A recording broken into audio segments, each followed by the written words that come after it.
Hey guys, Heidi here, and I trust that you are staying warm if you're in the Midwest because it is super cold this week. And I hope you're having a wonderful week. This week, I got my Bible out. I call it my financial Bible. It's about that thick, and I had to get out because sometimes I just go back to the basics. I was helping two individuals today, and I just kept on getting stuck. What I wanted to do wasn't working out, so sometimes I got to start all over. And when you start all over, you go back to the basics. Like, this is what the groundwork is, and then you build from there, helping people out. So I had to get my Bible out this week, but my financial Bible. And then also, it just kind of reminded me that I was going to let you guys know what debt to equity, what risk tolerance each age group was that we talked about 3 weeks ago. So I like this because this is going to be the exact wording from, I guess you could say, the financial world. And I like it because it's guidelines. Again, this is not exactly what you should be subjected to in risk-free tolerance. Your tolerance is going to be different than anyone else's.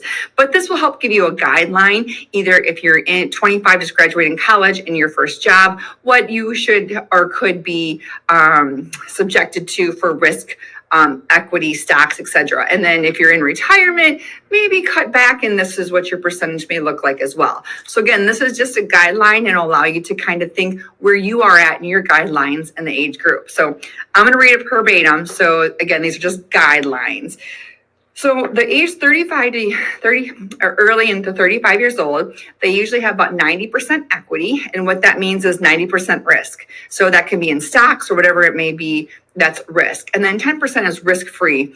And that can be anywhere from annuities, CDs, non-security CDs, T-bills, things like that. So that's that one. The second one is the career development stage, and that's 35 to 55. And they say you could have 80% in equities or 80% in risky stocks, trying to get the most out of that growth or those spikes that we have been seeing now, and maybe 20% into risk-free programs like we just discussed. And then your peak accumulation, you're 55 to 65. And this is where I think it's really guidelines, because I don't believe your peak is between 55 to 65. I think your peak growth in your career should be, 40 to 50, and then start. I just think this is interesting how they think that you make your most money and you save your most for retirement at age 55 and 65. And this is probably where every financial advisor will argue with me because I don't agree with this, but I digress. Age 55 to 65, they say you should have 70% at risk. 70% of your money can be in the stock market, your 401ks, let it go wherever it may be, because you still can recover from it. And the reason why I'm sure a lot of you could know I don't agree with that, because if you're within 5 years from retirement and you have 70% in equities or stock or risk vehicles for retirement, that's really risky, because sometimes it can take more than 5 years to get back what we lost. So, but again, this is just guidelines. So it's 55 to 65, they say you can have 70% at risk. That's what the guidelines say, the financial gurus say, that I do not agree with. And then 30% into safe vehicles. Again, like we said, your CDs, your annuities, your T-bills, things like that. And then your fourth stage is your pre-retirement, and that is between 60 and 40%. And I'm like, pre-retirement? And that's after age 65? And again, you know my philosophy, why I do not agree with the guidelines a whole lot, because the landscape for retirement has changed tremendously.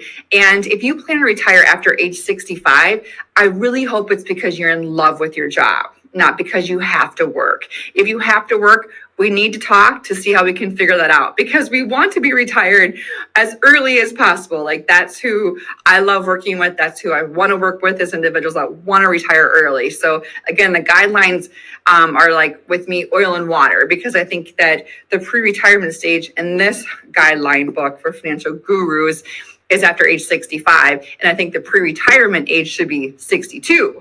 So with that said, the pre-retirement age after age 65 says that you can have 40% at risk, like in the stock market equities.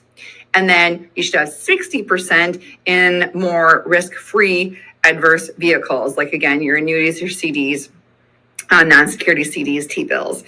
And then the last stage is retirement. So they're talking like retirement according to this at age 70. Like, please don't retire when you're age 70. I'm not retiring when I'm age 70. So again, if you're looking at retiring at age 70, we need to talk and figure that out so that does not happen. But retirement age, when you are retired, no matter what age you are, what the recommended guidelines are is 10% into equities or those risky stock market type avenues for retirement. And then 90% of your money in retirement should be in safe vehicles where you won't lose it, like your annuities, your CDs, T-bills, things like that.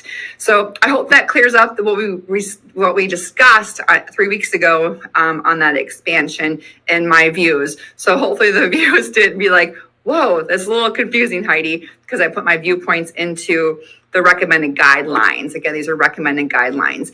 And I am going to put the recommended guidelines next in this video so you can kind of see what I was saying and maybe even play this video and get my thoughts on it. Because, you know, what I believe you should be looking at, and a lot of you guys know this because you worked with me for a while, I'm going to put my Bible away, is, you know, you should really be looking at, instead of what the guideline says, I really truly believe, and I'll leave you with this thought, because I know we got to get on with the day, we're all busy.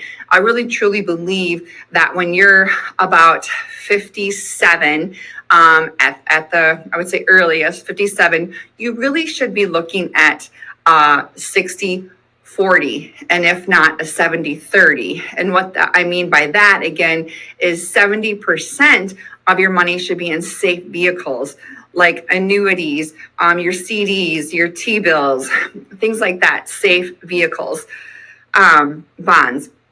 And then maybe like 30% can be they're at risk. You can put it in the stock market, have some fun with it. So when you have those yeehaw years, I like to say, we enjoy those really fun games like we have been currently.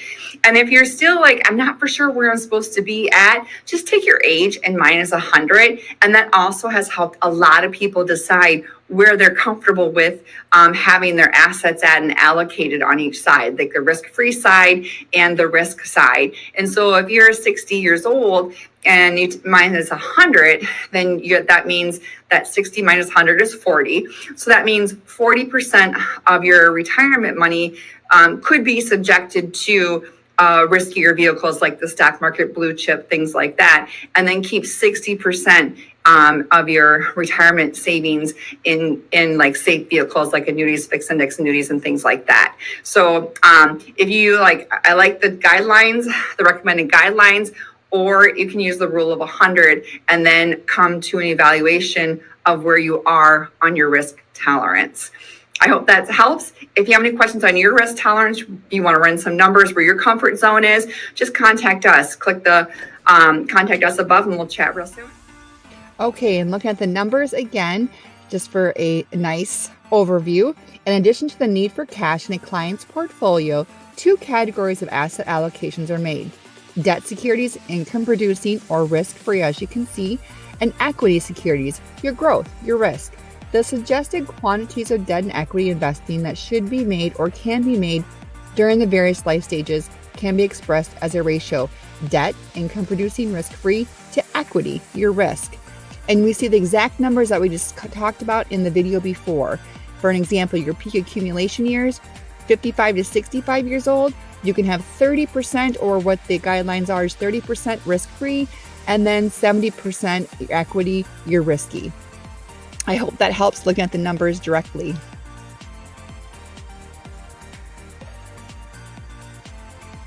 Okay, let's look at the rule of 100. This is the preferred method that I have found my clients like to use when they're finding their risk-free tolerance. Just simply take 100 minus your age, and that will show your risk-free tolerance.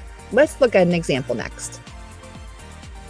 For example, a 60-year-old would have 40% of their holdings in stocks. 100 minus 60, 40% risk. All right, I hope this helps. And again, if you want to run your numbers to figure out your risk tolerance, just click the button above, contact us, and we can chat real soon. Have a beautiful day and stay warm if you're in the Midwest. Bye.